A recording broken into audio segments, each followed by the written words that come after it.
তাআলা তার ঘর মসজিদের মাঝে আমাদেরকে আসার তৌফিক দান করেছেন।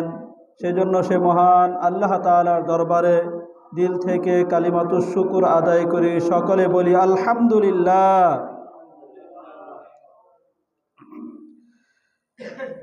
আমরা রমজান মাস যেহেতু আমাদের সামনে শাবান মাস চলছে, সেই শাবান মাস রমজান মাসের পূর্বাভাস, সেই রমজান মাসেরই সংবাদ দিতে থাকে আমাদেরকে।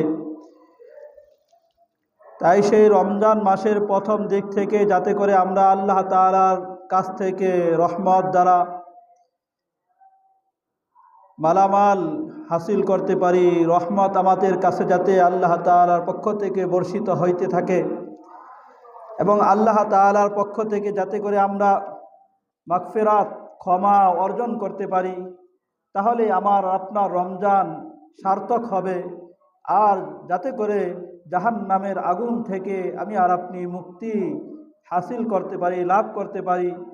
তাই সেই রমজান আসার পূর্ব থেকে আমাদের রমজানের প্রস্তুতি নেওয়া, রমজানের প্রস্তুতি যাতে করে আমরা আল্লাহ তাআলার পক্ষ থেকে ক্ষমা এবং মাগফিরাতের মাধ্যমে আমি আর আপনি প্রস্তুতি নিতে পারি। আমি আর আপনি যাতে করে রমজানের শুরু থেকেই গুনাহমুক্ত অবস্থায় রমজানকে বরণ করতে পারি, রমজানের রোজাগুলো রাখতে পারি। তাই আল্লাহ তাআলা আমাদেরকে শাবান মাসের মাঝে এমন একটি রজনী আল্লাহ তাআলা দিলেন, এমন একটি রাত্রি আল্লাহ তাআলা আমাদেরকে দিলেন, যেই রাত্রিতে আল্লাহ তাআলা তার মাখলুকের প্রতি, তার সৃষ্টি জগতের প্রতি আল্লাহ তাআলা বিশেষভাবে দৃষ্টি দেন এবং যারা আল্লাহ তাআলার কাছে ক্ষমা চাবে আল্লাহ তাআলা সমস্ত মাখলুককেই আল্লাহ তাআলা ক্ষমা করেন। শুধু মুশরিক যারা আছে এবং বিদ্বেষপূর্ণ যারা আছে, হিংসুক যারা আছে তাদেরকে ব্যতীত। এজন্য আমি আর আপনিও যাতে সেই রাত্রি আজকেই, দিবাগত রাত্রি আজকেই, সেই শাবান মাসের 15 তারিখের রাত্রি, সেই রাত্রিতেও যাতে করে আমি আর আপনি আল্লাহ তাআলার কাছ থেকে ক্ষমা অর্জন করে সেই রমজানের প্রস্তুতি নিতে পারি। সেই রমজানের প্রস্তুতি হিসাবে কিছু আমল আমরা শুনতেছিলাম। এক নাম্বার আমরা শুনেছিলাম আল্লাহ তাআলার কাছ থেকে বেশি ক্ষমা এর মাধ্যমে, ইস্তেগফারের মাধ্যমে আল্লাহ তাআলার কাছে সেই রমজানের তৌফিক চাওয়া। আল্লাহ তাআলা যাতে আমাকে আপনাকে সেই রমজানের মাঝে পুরা রমজানের মৌসুমকে, রমজান ইবাদতের মৌসুম, সেই ইবাদত যাতে আমি আর আপনি বেশি থেকে বেশি করতে পারি, সেই তৌফিক আল্লাহ তাআলা আমাদেরকে দান করে। সকলে বলি আমিন। 2 নাম্বার, রমজানের আমলের প্রতি যাতে আমাদের স্পৃহা বেশি হয়, সেই জন্য ফাজাইলে রমজান, রমজানের ফজিলত সম্পর্কিত হাদিসগুলা বেশি আলোচনা করতে থাকা, যেই জায়গায় তালিম হয় সেই জায়গায় বসে হলেও বেশি শুনতে থাকা, পরস্পর আলোচনা করা। 3 নাম্বার, রমজানের ছোট থেকে ছোট কোনো আমলই যাতে আমাদের কাছ থেকে না ছোটে এবং ছোট থেকে ছোট কোনো গুনাহও যাতে আমাদের কাছ থেকে না হয়। কারণ যে ব্যক্তি রমজান পাইল, রমজান পাওয়ার পরে সে তার গুনাহকে মাফ করাতে পারে নাই। রাসূলুল্লাহ সাল্লাল্লাহু আলাইহি ওয়াসাল্লাম তার জন্য বদদোয়া করেছেন। আর রাসূল সাল্লাল্লাহু আলাইহি ওয়াসাল্লাম যার জন্য বদদোয়া করেছেন তার ধ্বংস অনিবার্য, নিশ্চিত সে ধ্বংসই হবে। 4 নম্বর, রমজানের আগে কাজা রোজা থাকলে সেই কাজা রোজাগুলোকে আদায় করে নেওয়া। কোনো ওজরের কারণে, সফরের কারণে, অসুস্থতার কারণে রোজাগুলো কাজা হয়ে থাকলে এই মাসে কাজাগুলোকে আদায় করে নেওয়া। 5 নম্বর, আল্লাহ তাআলা এই রমজান মাসে সাধারণভাবে ব্যাপকভাবে আল্লাহ তাআলা গুনাহকে মাফ করেন, ক্ষমা করেন। এমনিভাবে আল্লাহ তাআলা এই শাবান মাসের 15 তারিখের রাত্রিতেও আল্লাহ তাআলা ব্যাপক হারে আল্লাহ তাআলা ক্ষমা করেন। এক হাদিসের মধ্যে তো এসেছে, হযরত আয়েশা রাদিয়াল্লাহু তাআলা আনহা থেকে বর্ণিত, সুনান ইবনে মাজার 1389 নম্বর হাদিসের মধ্যে এসেছে, আয়েশা রাদিয়াল্লাহু তাআলা আনহা বলেন, এক রাত্রিতে রাসূলুল্লাহ সাল্লাল্লাহু আলাইহি ওয়াসাল্লাম আমার রুমের মাঝে ছিলেন। হঠাৎ রাত্রে আমি জেগে দেখি যে রাসূল সাল্লাল্লাহু আলাইহি ওয়াসাল্লাম আমার বিছানায় নাই। ভাবলাম যে রাসূলুল্লাহ সাল্লাল্লাহু আলাইহি ওয়াসাল্লাম অন্য কোনো বিবির ঘরে চলে গিয়েছেন কিনা। তাই আমি তালাশের জন্য বের হলাম। বের হয়ে এক পর্যায়ে আমি রাসূলুল্লাহ সাল্লাল্লাহু আলাইহি ওয়াসাল্লামকে জান্নাতুল বাকি সেই জায়গায় গিয়ে দেখলাম যে রাসূলুল্লাহ সাল্লাল্লাহু আলাইহি ওয়াসাল্লাম কান্নাকাটি করছেন, দোয়া করতেছেন। রাসূলুল্লাহ সাল্লাল্লাহু আলাইহি ওয়াসাল্লাম আমাকে দেখে বললেন, হে আয়েশা, তুমি কি এই ধারণা করছ যে তোমার উপর আল্লাহ এবং আল্লাহ তাআলা রসুল খেয়ানত করবেন? তোমার পালা রাসূল সাল্লাল্লাহু আলাইহি ওয়াসাল্লাম তোমার কাছে না থেকে অন্য কোনো বিবির কাছে চলে যাবেন, তুমি এটা ভাবছ? তখন রাসূলুল্লাহ সাল্লাল্লাহু আলাইহি ওয়াসাল্লাম বললেন যে তুমি জানো আজকে যে রাত্রি, সেই রাত্রিটা হলো শাবান মাসের 15 তারিখের রাত্রি। আর এই রাত্রিতে আল্লাহ তাআলা ইন্নাল্লাহা ইয়ানজিলু লাইলাতান নিসফি মিন শাবান ইলাস সামাঈদ দুনিয়া, শাবান মাসের 15 তারিখের রাত্রিতে আল্লাহ তাআলা দুনিয়ার আসমানের মাঝে আল্লাহ তাআলা অবতরণ করেন, সেই জায়গায় আসেন। সেই জায়গায় এসে ফায়াগফিরু লিআকতারা মিন আদাদি শারি গনামি কালবিন, আল্লাহ তাআলা কাল গোত্রের মেষের পাল যে আছে সেই মেষের পালের চাইতেও, পালের পশম তার চাইতেও বেশি পরিমাণ বান্দাদেরকে আল্লাহ তাআলা ক্ষমা করেন। সুবহানাল্লাহ। একটা মেষ বকরি তার শরীরের মাঝে কত পশম থাকে। আর বনি কাল যারা ছিল তারা মেষই পালন করত, তাদের পাল কি পাল, হাজার হাজার মেষ ছিল। সেই মেষ যত বকরি আছে সেই বকরিগুলার পশমের চাইতেও বেশি পরিমাণ আল্লাহ তাআলা বান্দাদেরকে ক্ষমা করে দেন এই রাত্রিতে। সুবহানাল্লাহ। তাহলে আল্লাহ তাআলা শাবান মাসের 15 তারিখের রাত্রিতে আল্লাহ তাআলা ব্যাপক হারে আল্লাহ তাআলা বান্দাদেরকে ক্ষমা করেন। অপর আরেক হাদিসের মাঝে সহিহ ইবনে হিব্বানের মাঝে এসেছে, মুআজ ইবনে জাবাল রাদিয়াল্লাহু তাআলা আনহু, হাদিসটির সহিহ ইবনে হিব্বানের 5665 নম্বর হাদিস। মুআজ ইবনে জাবাল রাদিয়াল্লাহু তাআলা আনহু তিনি বলেন, রাসূলুল্লাহ সাল্লাল্লাহু আলাইহি ওয়াসাল্লাম থেকে বর্ণনা করেন, ইত্তালিআল্লাহু ইলা খালকিহি ফি লাইলাতিন নিসফি মিন শাবান, আল্লাহ তাআলা শাবান মাসের 15 তারিখের রাত্রিতে আল্লাহ তাআলা তার মাখলুকের প্রতি বিশেষ এক মনোযোগ দেন। তার সৃষ্টির প্রতি বিশেষ এক মনোযোগ আল্লাহ তাআলা দেন। ফায়াগফিরু লিজামিই খালকিহি, তার মাখলুকের সমস্ত মাখলুককে আল্লাহ তাআলা ক্ষমা করে দেন। সুবহানাল্লাহ। ইল্লা লিমুশরিকিন আও মুশাহিন, এই যে ব্যাপক এক ক্ষমা আল্লাহ তাআলা, ব্যাপক এক ক্ষমা এই রাত্রিতে আল্লাহ তাআলা দান করেন। রমজানের মাঝেও ব্যাপক হারে আল্লাহ তাআলা ক্ষমা করেন। এই রাত্রিতে আল্লাহ তাআলা ব্যাপক হারে বান্দাকে আল্লাহ তাআলা ক্ষমা করেন। কিন্তু কিছু দুর্ভাগা আর হতভাগা আছে যাদেরকে আল্লাহ তাআলা এই রাত্রিতেও আল্লাহ তাআলা ক্ষমা করে না। হাদিসের মাঝে তো দুইজনের কথা উল্লেখ করা হয়েছে, দুই শ্রেণীর লোক। ইল্লা লিমুশরিকিন আও মুশাহিন, এক নাম্বার হলো যে শিরিক করে, তাকে আল্লাহ তাআলা এই রাত্রিতে ব্যাপক হারে ক্ষমা করে না। হ্যাঁ, সে যদি তার শিরিক থেকে আলাদাভাবে শিরিক থেকে তওবা করে খালেস নিয়াতে উপস্থিত হয়, তাহলে যে আমি আর শিরিক করব না, আমি আর আল্লাহ তাআলার সাথে কাউকে শরীক করব না, এইভাবে তওবা করে সে যদি শিরিক থেকে মুক্ত হয়ে রাত্রিতে উপস্থিত হয়, তাহলে আল্লাহ তাআলা তাকেও আল্লাহ তাআলা ক্ষমা করবেন। শিরিক তো হলো এক, হলো শিরিক আকবর, শিরিক আসগর, আরেকটা হলো শিরিক আসগর। শিরিক আকবর বড় ধরনের শিরিক, যেই শিরিকের কারণে সে আর তাওহীদের মাঝে থাকে না, তার আর ঈমান থাকে না, তার ঈমানকে সে হারিয়ে ফেলায়।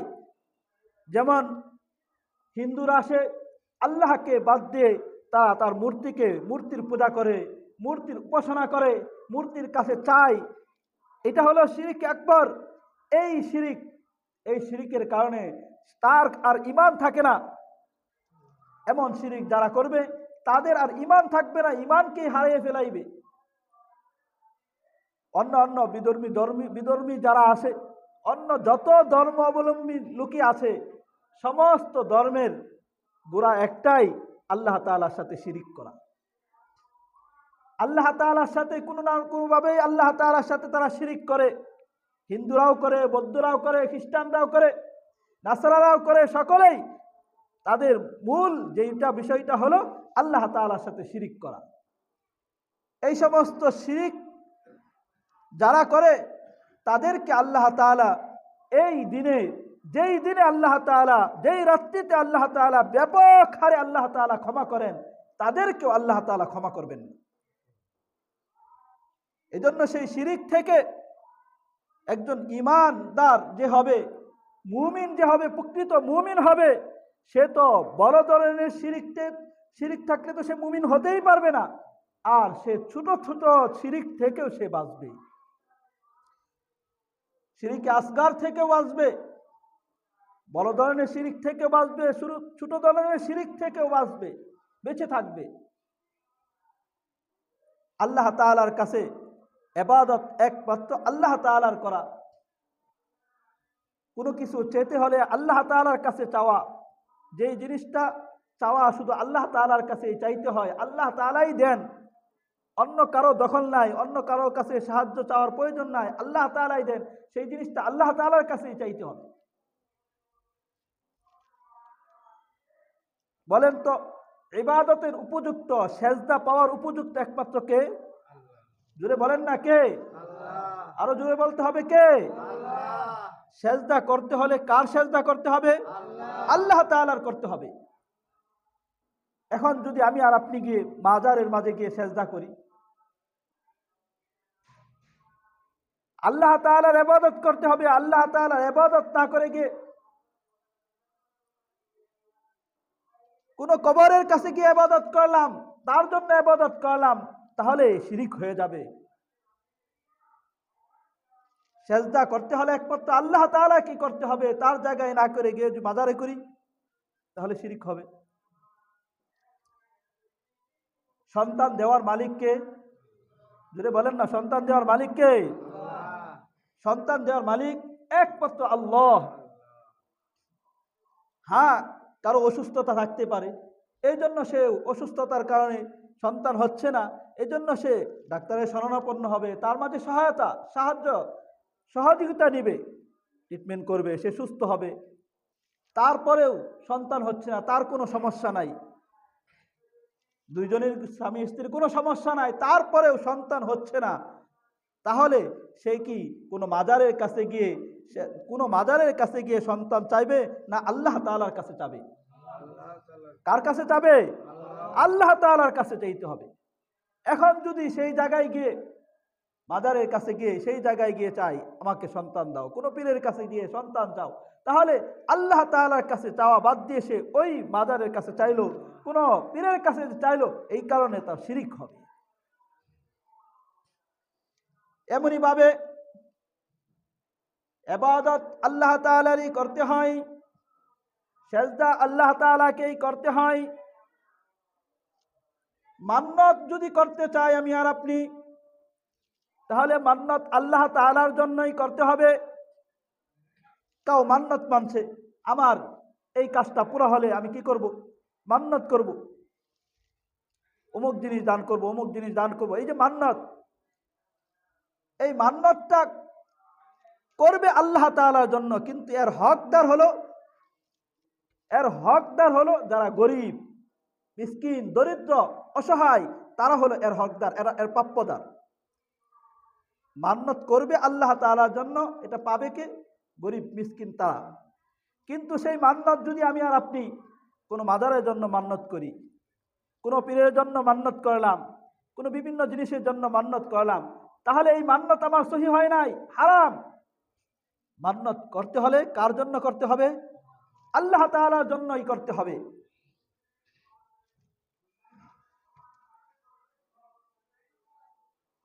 মান্নত করতে হলে আল্লাহ তাআলার জন্যই করতে হবে, একমাত্র আল্লাহ তাআলার জন্যই। যেন অনেক সময় অনেকে অনেক বিভিন্ন কাজের জন্য মান্নত করে, অমুক বাজারের জন্য, অমুক কবরের জন্য, অনেক পরিষ্কারের জন্য, না, করা যাবে না, হারাম। একমাত্র মান্নত করতে হলে কার জন্য করতে হবে? আল্লাহ তাআলার জন্যই করতে হবে। আর এটার প্রাপ্যতারকে? গরিব দরিদ্র যারা আছে, অসহায় যারা আছে, তারা এটা খাবে। রাসূলুল্লাহ সাল্লাল্লাহু আলাইহি ওয়াসাল্লাম শিরকে আসগর, ছোট ছোট শিরক থেকেও মানা করেছেন, বাধা দিয়েছেন। এক সাহাবী এসে রাসূলুল্লাহ সাল্লাল্লাহু আলাইহি ওয়াসাল্লাম বললেন, ইয়া রাসূলুল্লাহ, যখন কাউকে সালাম দিব তখন তার সামনে কি মাথা নত করতে পারবো? সম্মান দেখানোর জন্য মাথা নত করতে পারবো? না, সম্মান দেখানোর জন্য মাথা নত করতে পারবে না। তাকে সম্মান দেখানোর প্রয়োজন, তাহলে তুমি তার সাথে মুসাফাহা করো। যদি সময় থাকে তাহলে মুসাফা করতে চাই, তাহলে মুসাফা করো। তারপরে আরো যদি চাই তাহলে তার সাথে মুআনাকা করো। কিন্তু তাকে সম্মান দেখানোর জন্য তুমি কি করবে? মাথাকে নত করবে? না না, মাথা নত করা যাবে না। মাথা নত একমাত্র করা যাবে আল্লাহ তাআলার সামনে।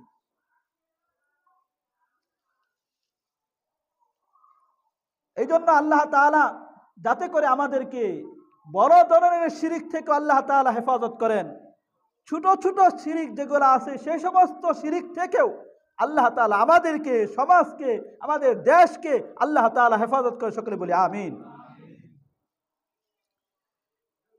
তাহলে এই রাত্রিতে, শাবান মাসের 15 তারিখের রাত্র, এই রাত্রিতে তো আল্লাহ তাআলা ব্যাপক হারে আল্লাহ তাআলার ক্ষমার ঘোষণা। কিন্তু যদি আল্লাহ তাআলার সাথে শিরক করে তাহলে তাদেরকেও আল্লাহ তাআলা ক্ষমা করবেন না। আরেক শ্রেণীর লোক হলো আও মুশাহিন, যারা হিংসুক, বিদ্বেষ, অন্যের প্রতি বিদ্বেষ রাখে, তাদেরকেও আল্লাহ তাআলা ক্ষমা করবে না। হ্যাঁ, একজন আপনাকে, এখন বলতে পারেন একজন আমার উপর জুলুম করে, আমার উপর অত্যাচার করে, সে আমার হককে বুঝিয়ে দেয় নাই, তার উপর আমার তো হিংসা থাকবেই, বিদ্বেষ থাকবেই। সে আপনার উপর জুলুম করে, অত্যাচার করে, আপনার হককে দেয় না, তার সাথে আপনার শত্রুতা থাকবে। কিন্তু শত্রুতার ক্ষেত্রে এমন হবে না, সে যখন মুসিবতে পড়বে, মুসিবতের সময় তার ভালো কামনা করা, সেই সময় এরকম যেন না হয় সে মুসিবতে পড়েছে, হ্যাঁ আরো পড়ুক, কিভাবে তাকে আরো ডাবানো যায়, তার সাথে শত্রুতা আছে, এই জন্য তাকে আরো কিভাবে ডাবানো যায় সেই ফিকির করে না। একজন মুসলমানের সিফাত, একজন মুসলমানের গুণ এমন হবে না। সে মুসলমান হিসাবে তার সাথে বিদ্বেষ আসে, সে তার উপর জুলুম করেছে, তাই তার সাথে সে জুলুম করেছে, এই জন্য তার দিলের মাঝে ব্যথা থাকবে। কিন্তু সে মুসলমান ভাই হিসাবে সে বিপদ করেছে, তার কাজে এগিয়ে যাওয়া। একজনের উন্নতি হচ্ছে, তার জন্য তার হিংসায় জ্বলতে থাকে, এমন যেন না হয়। বিপদে পড়েছে, বিপদে পড়লে একজন মুসলমান আরেকজন মুসলমানের কাজে এগিয়ে যাবে। যে কোনো ধরনের বিপদে পড়তে পারে, সেই জন্য একজন মুসলমান আরেকজন মুসলমানের কাজে এগিয়ে যাবে, তার ভালো কামনা করবে, তার কিভাবে উন্নতি হয় সেই জন্য সে ভালো কামনা করবে, তারও ভালো হোক, আল্লাহ তাআলা তাকে ভালো দেখ। এই না তার যে ভালো আছে সেটাকে ধ্বংস করে আল্লাহ তাআলা আমাকে দেখ, এরকম না। তারটাও হোক, আমি আল্লাহ তাকে যেরকম দিচ্ছ তুমি আমাকেও দাও, তারটা ঠিকঠাক, তারটা নষ্ট হয়ে যাক, এরকম কামনা করা যাবে না। বিদ্বেষের ক্ষেত্রে হিংসা থাকে, নিজেদের ভাইয়ের মাঝে থাকে, সমাজের মাঝে থাকে, পাড়া প্রতিবেশীর মাঝে থাকে, বিভিন্নভাবে হিংসা বিদ্বেষ একজন আরেকজনের থাকে, লেগেই থাকে। এমন যেন না হয়। পরস্পরের মাঝে শত্রুতা বিভিন্ন কারণে পরস্পরের মাঝে, সমাজের মাঝে চলতে গেলে ভাইয়ের মাঝে, ভাই যদি ভাইয়ের হককে বুঝাইয়া দেয়, ভাই যদি বোনের হককে বুঝাইয়া দেয়, পরিপূর্ণভাবে বুঝাইয়া দেয়, একজন প্রতিবেশী আরেকজন প্রতিবেশীর সাথে তার সাথে যদি ভালো ব্যবহার হয়, তার যতটুকু প্রাপ্য আছে ওটাকে আমি যদি বুঝিয়ে দেই, তাহলে তো পরস্পরের মাঝে বিদ্বেষ আর হিংসা থাকার কথা নয়। এজন্য একজনের হক যে প্রাপ্য আছে ওটাকে বুঝিয়ে দেওয়ার ক্ষেত্রেও নিজেকে চৌকান্না থাকা, সতর্ক থাকা, সে যেন আমি যেত কাল কিয়ামতের ময়দানে তার কাছে যেন আল্লাহ তাআলার কাছে যেন সে আমার বিরুদ্ধে নালিশ দায়ের না করতে পারে, সেজন্য এটা না বলতে পারে, হে আল্লাহ, সে তার দুনিয়াতে ক্ষমতা ছিল, দুনিয়াতে তার দাপট ছিল, দুনিয়াতে তার সম্মান মর্যাদা থাকার কারণে সে আমার হককে বোঝায় দেয় নাই, এরকম যেন না হয়। যেটা বলতেছিলাম, আল্লাহ তাআলা আমাদেরকে ব্যাপক হারে আল্লাহ তাআলা শাবান মাসের 15 তারিখের রাত্রিতে আল্লাহ তাআলা বান্দাদেরকে ব্যাপক হারে আল্লাহ তাআলা ক্ষমা করেন।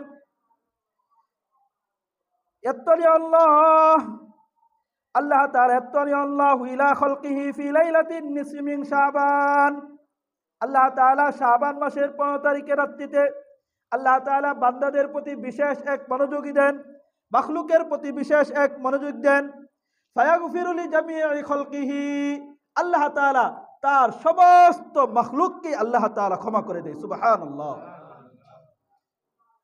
আমি আর আপনি সেই ক্ষমার যাতে উপযুক্ত হতে পারি, সেই ক্ষমা যাতে আল্লাহ তাআলার কাছ থেকে নিতে পারি, সেই তৌফিক আল্লাহ তাআলা আমাদের সকলকেই দান করে। সকলে বলি আমিন।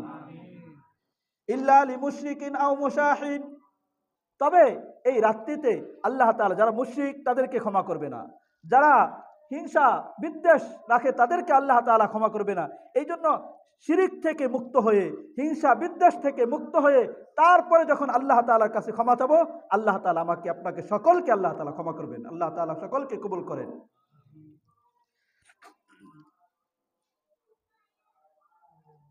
তাহলে রমজানের প্রস্তুতি হিসাবে যেটা শুনতেছিলাম, আল্লাহ তাআলা ব্যাপক হারে যে আল্লাহ তাআলা ক্ষমা করবেন, রমজানে ক্ষমা করবেন, রাত্রিতে শাবান মাসের 15 তারিখের রাত্রিতে ক্ষমা করবেন।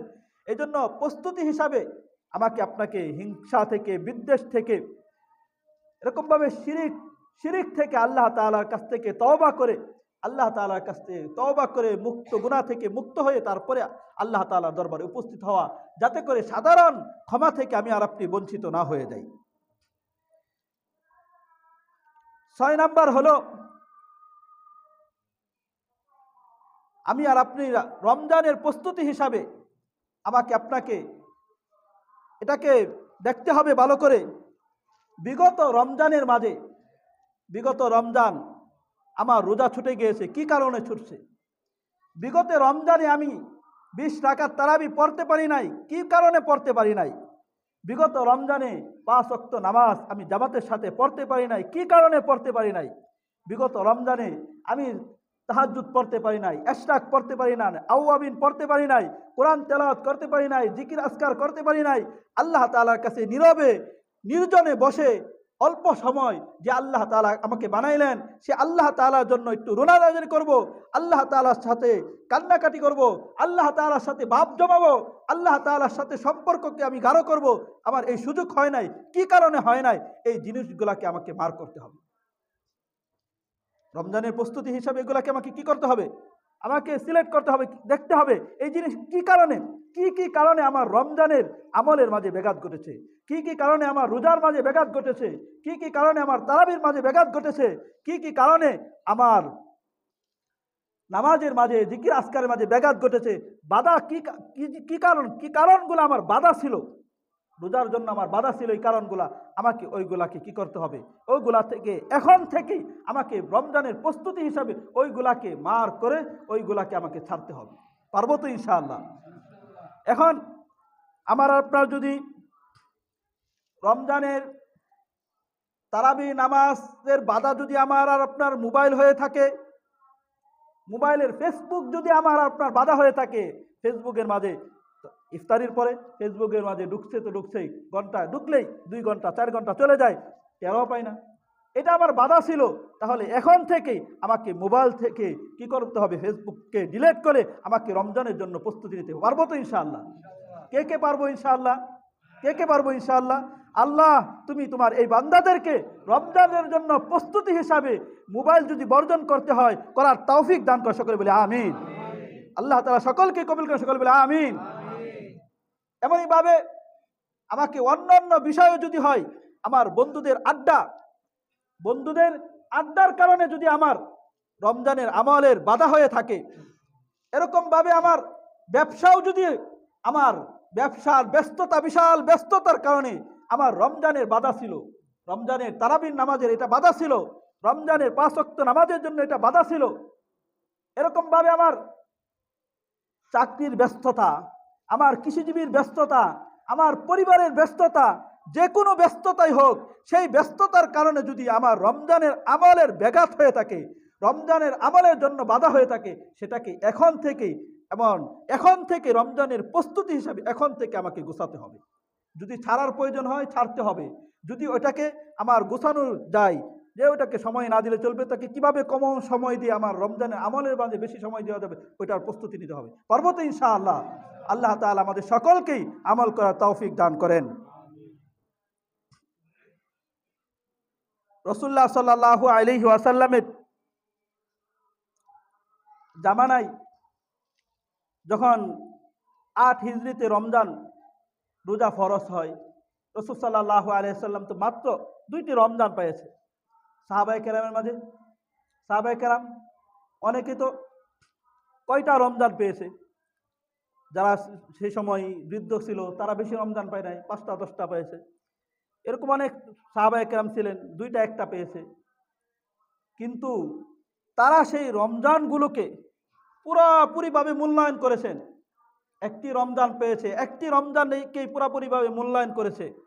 রাসূল সাল্লাল্লাহু আলাইহি ওয়াসাল্লাম 2টা রমজান পেয়েছেন, 2টা রমজানকে পুরোপুরিভাবে মূল্যায়ন করেছেন। সাহাবায়ে কেরাম 10টা 5টা পেয়েছেন, এত আমাদের মতো এত রমজান তারা পায় নাই। কিন্তু যেই কয়টা রমজান তারা পেয়েছে, সেই কয়টা রমজানকে পুরোপুরিভাবে মূল্যায়ন করেছে, আল্লাহ তাআলার কাছ থেকে তারা ক্ষমা নিয়েছে, আল্লাহ তাআলার কাছ থেকে তারা জাহান্নাম থেকে মুক্তি আল্লাহ তাআলার কাছ থেকে নিয়েছে, আল্লাহ তাআলার কাছ থেকে তারা রহমত পুরোপুরিভাবে অর্জন করেছে। কিন্তু বড়ই আফসোসের বিষয়, আমি আর আপনি মুসলমান হিসাবে ছোট থেকেই, নাবালেগের পর থেকে বালেগ যখন হয়েছি, যখন থেকে আমার উপর রমজান ফরজ হয়েছে, রোজা ফরজ হয়েছে, সেই থেকে দেখা যায় 40টা 50টা রমজান আমি পেয়ে যাই, 60টা রমজান আমি পেয়ে যাই, 70টা রমজান আমি পেয়ে যাই। কিন্তু এতগুলো রমজানের রোজা পাওয়ার পরে, এতগুলো রমজানের মাস পাওয়ার পরেও আল্লাহ তাআলার কাছ থেকে আমি ক্ষমা নিতে পারি না, আল্লাহ তাআলার কাছ থেকে আমি মাগফিরাত আমি অর্জন করতে পারি না, আমার মাঝে কোনো উন্নতি হয় না। রমজান, এতগুলা রমজান আমি পাইলাম, পাওয়ার পরে তাকওয়াওয়ালা গুণ আমি অর্জন করতে পারি না, আমার আমলের কোনো উন্নতি হয় না, না আমার রোজার কোনো উন্নতি হয়, না আমার কোনো নামাজের উন্নতি হয়, না আমার কোনো কোরআন তেলাওয়াতের উন্নতি হয়, না আমার কোনো জিকির আজকারের উন্নতি হয়, না আমার কোনো তাসবিহ তাহলিলের উন্নতি হয়, না আমার কোনো নফল নামাজের উন্নতি হয়, কোনো উন্নতি হয় না। আমি সেই থেকে যাই। কারণ আমি আর আপনি সেই রমজানের জন্য আগে থেকে ওইভাবে প্রস্তুতি নেই নাই। সাহাবায়ে কেরাম যেইভাবে প্রস্তুতি নিয়েছিল, তারা নেওয়ার পরে তারা একটা রমজান পেয়েছে, একটা রমজানকে তারা পুরোপুরিভাবে কাজে লাগাইছে, আল্লাহ তাআলা তাকে একটা রমজানের মাধ্যমে তাদেরকে উপরে উঠিয়ে দিয়েছে। 2টা রমজান পেয়েছে, 2টা রমজানকে পুরোপুরিভাবে কাজে লাগাইছে, 2টা রমজানের মাঝে পুরোপুরিভাবে আমলের মাঝে লাগাইছে, আল্লাহ তাআলা তাদেরকে তাকওয়াওয়ালা গুণ আল্লাহ তাআলা দিয়েছে। কিন্তু আমি আর আপনি 10টা 20টা 40টা 50টা রমজান পাই, কিন্তু তারপরে আমার আপনার মাঝে কোনো পরিবর্তন হয় না, কোনো পরিবর্তন নাই। আমি আগে যেই গুনাহের কাজে লিপ্ত ছিলাম, সেই গুনাহের কাজে এখনো লিপ্ত।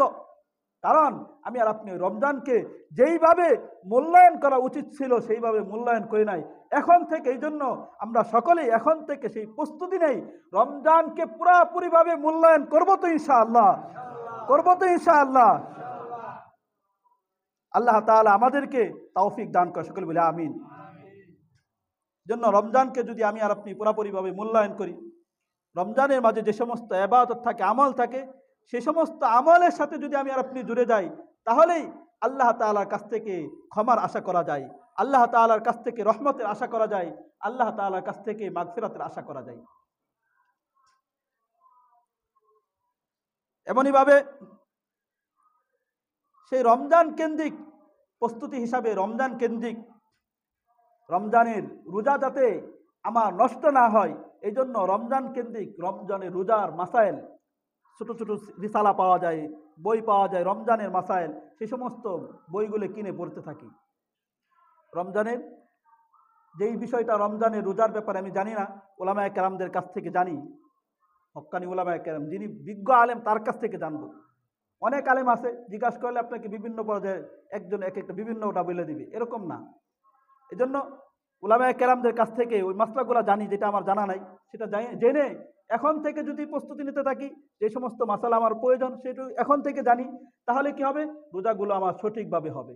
আর রোজা শুরু হইলো 2টা 4টা চলে গেল, তারপরে কি মাসলা একটা জানতেছি, তাহলে ওই যে 2টা যে চলে গেল সেই 2টা অনেক সময় দেখা গেছে ওই 2টা রোজা হয় নাই। এখন থেকে এই জন্য রমজান কেন্দ্রিক মাসালাগুলো আমরা জানতে থাকি।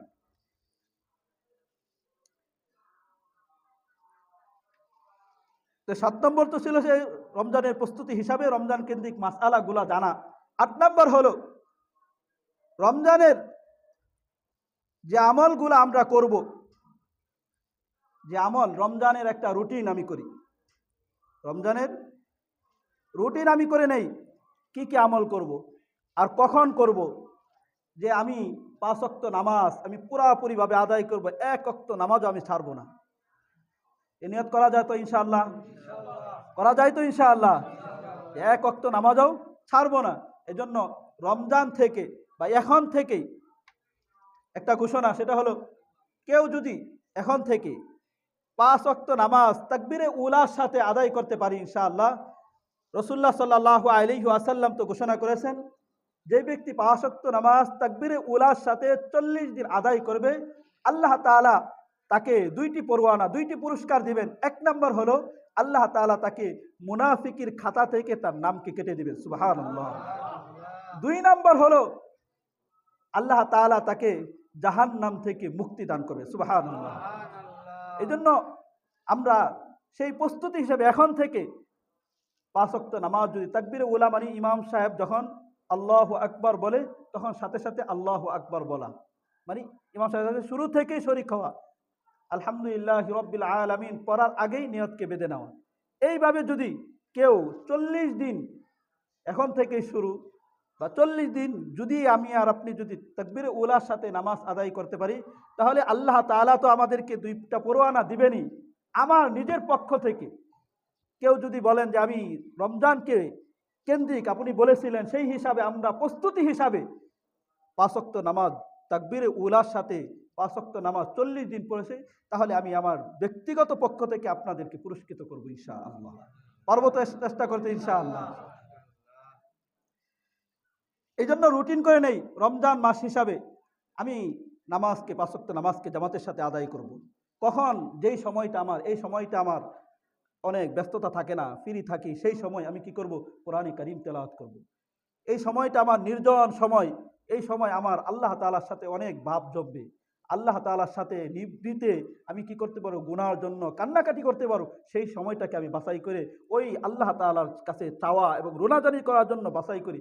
এইভাবে কোরআন তেলাওয়াতের জন্য, জিকির আসকারের জন্য, তাসবিহ তাহলিলের জন্য, নামাজের জন্য, নফল নামাজের জন্য বিভিন্ন কোনটা কোন সময় করব রুটিন করি করে এখন থেকেই সেইটা কি করতে চালাইতে থাকি, তাহলে আমার আপনার জন্য এটা হবে রমজানের জন্য প্রস্তুতি।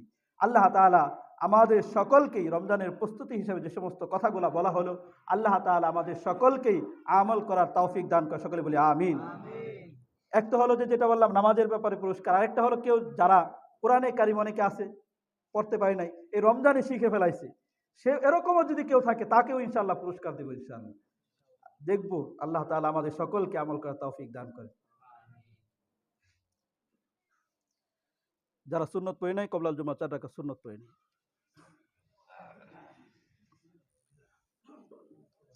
উদ্দলে আপনার দিছে